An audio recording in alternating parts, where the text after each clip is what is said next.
नमस्कार साथियों, देखो आज हम सब जानेंगे क्लास 10th की साइंस में का पहला पार्ट में क्या है, केमिस्ट्री का पहला पार्ट है रासायनिक अभिक्रिया तथा रासायनिक समीकरण। रासायनिक अभिक्रिया तथा रासायनिक समीकरण बेटा कुछ नहीं है, केवल अपन को कुछ इम्पोर्टेंट परिभाषाओं को याद करना है जिनके पेपर में आने के चांस ज़्यादातर रहते हैं, और इसके अतिरिक्त इस चैप्टर में कुछ नहीं है। तो अपन आज उनको बारी बारी से शॉर्टकट तरीके से जानेंगे। सबसे पहले तो मैं अगर कोई पूछ दे संयोजन अभिक्रिया किसे कहते हैं, तो बेटा संयोजन अभिक्रिया को जानने से पहले तुम्हें रासायनिक अभिक्रिया तथा रासायनिक समीकरण आना चाहिए। तो बेटा अपन उनको कैसे डिफाइन करेंगे। सबसे पहले रासायनिक अभिक्रिया किसे कहते हैं, तो रासायनिक अभिक्रिया उसे कहते हैं जब दो या दो से अधिक परमाणु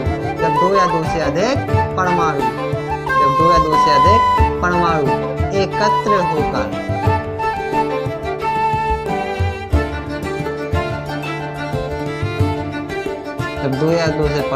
अधिक परमाणु एकत्रित होकर किसी नए पदार्थ का निर्माण करते हैं तो उसे रासायनिक अभिक्रिया कहते हैं।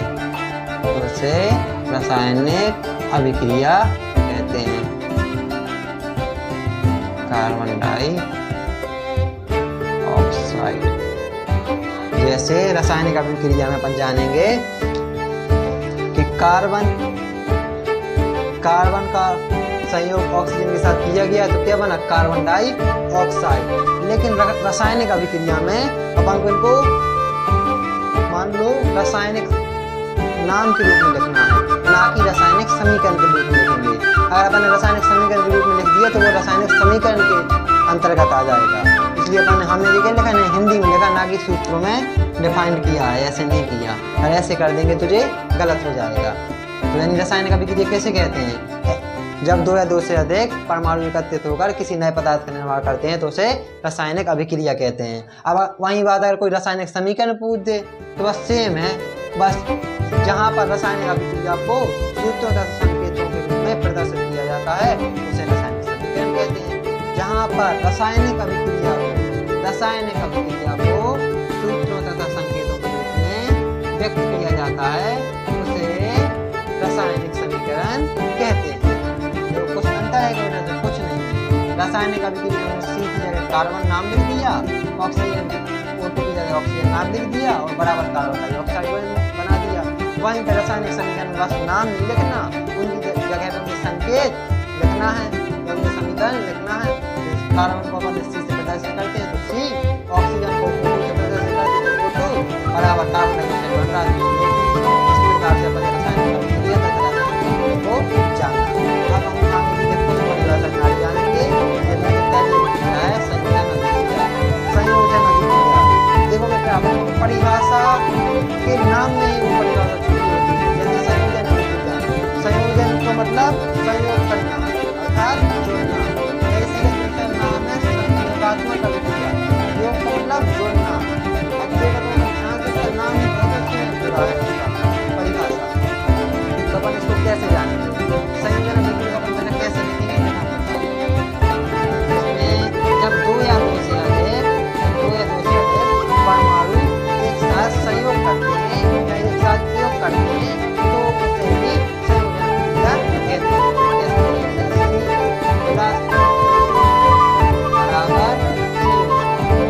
जब दो या दो से अधिक पदार्थ मिलकर संयोग कर जुड़कर किसी नए पदार्थ का नए उत्पाद का निर्माण करते हैं,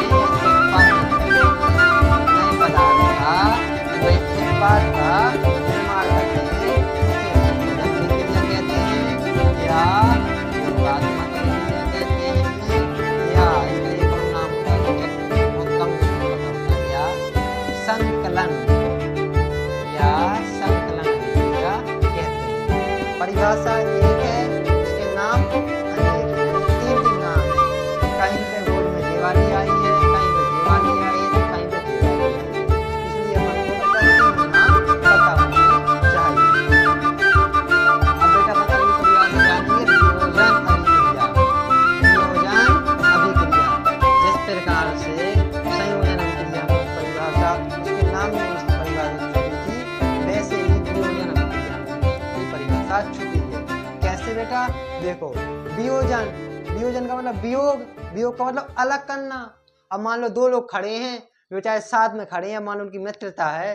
अब अपन ने उनको, अपन एक मान लो बीच में हो गया, कोई चुगलखोर आ गया बीच में और उसने उसको अलग कर दिया। अब दो लोगों की मित्रता टूट गई, तो यानी अभी क्या हो गए? वियोग हो गए, अब घटित हो गए। अब घटित जान गए बेटा, इसलिए इसका दूसरा नाम है अपघटन अभिक्रिया भी। अपघटन अभिक्रिया, अपघटन अभिक्रिया। अपघटन कैसे बेटा? देखो, अब वियोग, वियोग कैसे करेंगे? जैसे CO2 है, लो ये दो लोग बढ़िया बैठे हैं, अच्छी मित्रता है, कार्बन डाइऑक्साइड बना पड़ा है। अब बेटा कोई आ गया तीसरा, यहाँ पे चुगली करेगा तो कार्बन अलग हो जाएगा, ऑक्सीजन अलग हो जाएगा। इस प्रकार से जो जुड़े हुए पदार्थों को अलग करना क्या कहलाता है? वियोजन अभिक्रिया। तो इसे बोलेंगे कैसे? जब कोई उत्पादों के रूप में अपघटित हो जाता है, उसे ही वियोजन अभिक्रिया या अपघटन अभिक्रिया कहते हैं। जब कोई पदार्थ दो या दो से अधिक उत्पादों के रूप में अपघटित हो जाता है, उसे ही वियोजन अभिक्रिया या अपघटन अभिक्रिया कहते हैं। बेटा अपन को इनको ट्रिकों से समझना है, बिल्कुल सरल परिभाषाएं, बिल्कुल कठिन नहीं है। और इस पाठ में केवल परिभाषाओं के अलावा कुछ भी नहीं है, सब अभिक्रियाएं हैं। एक एक बारी बारी अपन अभिक्रियाओं को समझेंगे। संयोजन अभिक्रिया या योगात्मक अभिक्रिया, संयोग का मतलब जुड़ना, योग का मतलब जुड़ना तो संयोजन, और वियोजन का मतलब अलग होना, अपघटन का मतलब अलग होना। तो इसलिए यहाँ पर जहाँ पर अलग होती हैं वहां पर वियोजन अभिक्रिया, और जहाँ पर जुड़ती हैं वहां पर संयोजन अभिक्रिया होती है। इस प्रकार से बेटा अपन ने दो परिभाषाओं को जाना। अगली परिभाषा अपन लिखेंगे विस्थापन अभिक्रिया। विस्थापन अभिक्रिया, विस्थापन का मतलब भी होता क्या? अलग करना। अब मान लो अपन को कह दिया जाए चावल है, चावल में से कंकड़ को अलग करो, यानी विस्थापित करो। अपन कैसे करेंगे? देखो, इसमें बस ये होता है, कैसे जानेंगे अपन बेटा इसको? देखो, अब मान लो तुम दो भाई हो। अब बड़ा भाई तो देखो दमदार तो होता ही है, वो कैसे होगा? देखो, ये मान लो बड़ा भाई ZN, जे CU छोटा भाई, CU क्या? छोटा भाई। जे है SO4, SO4 क्या है बेटा? समोसा, समोसा। अब पापा ले आए समोसा, SO4 उसको अपन ने क्या होना? समोसा। पापा ले आए समोसा, पापा किसको चाहते? छोटे को ज्यादा, तो पापा ने दे दिया CU यानी छोटे भाई को समोसा। बड़ा भाई गुस्सा से लाल, मुझे समोसा नहीं दे तेने, छोटे भैया का दे दे। अब उसका गुस्सा आई, वो समोसा। अब मान लो पहले पापा के सामने तो उन्हें कछु नहीं बोलो, जब पापा चले गए तो वो क्या करेगा? ZN समोसा छुड़ा लेगा CU से, और CU बेचारा अलग होकर रोने लगेगा, बेचारा खा ही नहीं पाता। तो इसको डिफाइन कैसे करेंगे? देखो, ZN बड़ा था, शक्ति ज्यादा थी, CU बेचारा कमजोर था, उसके पास शक्ति कम थी। पापा ने समोसा तो दिए छोटे को, पर ZN क्या करेगा? बदमाशी करेगा। पापा भागेंगे तो वो ZN CU से अपना समोसा छुड़ा लेगा, ये तत्व तो विस्थापित कर लेगा, अलग कर लेगा। देखो, विस्थापन अभिक्रिया में उसी के नाम में उसकी अभिक्रिया छुपी हुई है। देखो कैसे? जब अधिक क्रियाशील तत्व, जब अधिक क्रियाशील तत्व कम क्रियाशील तत्व को उसके परमाणु से विस्थापित कर देता है। जब अधिक क्रियाशील तत्व कम क्रियाशील तत्व को उसके परमाणु से विस्थापित कर देता है या अलग कर देता है और खुद उसकी जगह पर बैठ जाता है, तो इस प्रकार की अभिक्रिया को ही विस्थापन अभिक्रिया कहते हैं। देखो, ZN ने CU को अलग किया, वो तो अलग हो गया, और ZN CU SO4 के साथ खुद जाके बैठ गया, यानी खुद समोसा खाने लगा और छोटे भाई को अलग फेंक दिया। इस प्रकार से अपन ने किसको जाना? विस्थापन अभिक्रिया को। बेटा ये तीनों अभिक्रिया समझ में आ रही हैं। अब देखो अपन अगली अभिक्रिया जानेंगे, द्वि विस्थापन अभिक्रिया। अब द्वि विस्थापन अभिक्रिया में क्या होगा बेटा? इसमें बस कांटे की टक्कर हो जाएगी। वो ये विस्थापन, वियोजन, विस्थापन, द्वि विस्थापन, तीनों बिल्कुल अगर तुम ध्यान से पढ़ लो, कुछ अंतर नहीं है, बस थोड़ा अलग होना है। इसमें जो होगा काम अलग हो जाएगा। देखो कैसे अपन, जैसे AgNO3, AgNO3 यानी सिल्वर नाइट्रेट, NaCl, NaCl। देखो बेटा कैसे करेंगे, इसकी परिभाषा बाद में जानेंगे, पहले देखेंगे कैसे। द्वि विस्थापन अभिक्रिया, ऐसी रासायनिक अभिक्रिया जिसमें एक तत्व दूसरे तत्व से परमाणु का आदान प्रदान करता है। एक तत्व दूसरे तत्व से परमाणु का आदान प्रदान करता है, उसे ही द्विविस्थापन अभिक्रिया कहते हैं। देखो कैसे करता है। एजी क्या है? एजी मान लो ये क्या था? बड़ा भाई, और ये क्या था? छोटा भाई। एन क्या था? छोटा भाई। तो इस बार देखो पापा कल आए थे, समोसा उसने छोटे को दे दिए थे, तो बड़े ने उससे छुड़ा लिए थे। अब पापा ने देख लिया होगा, तो उन्होंने कहा जब बड़ी समस्या है, दो जान लड़ जात, तो इस बार का ले आए पापा। अब पापा ने बड़े वाले का दे दे, मान लो समोसा, बड़े वाले भाई को दे दे समोसा, और छोटे वाले भाई के लाने वाले आए लड्डू। मजा आ गया। लड्डू ले आए अच्छे बढ़िया, कह के खोवा वाले लड्डू, बूंदी के लड्डू, मजक के लड्डू, जो उनके पसंद हुए वही लड्डू ले आए।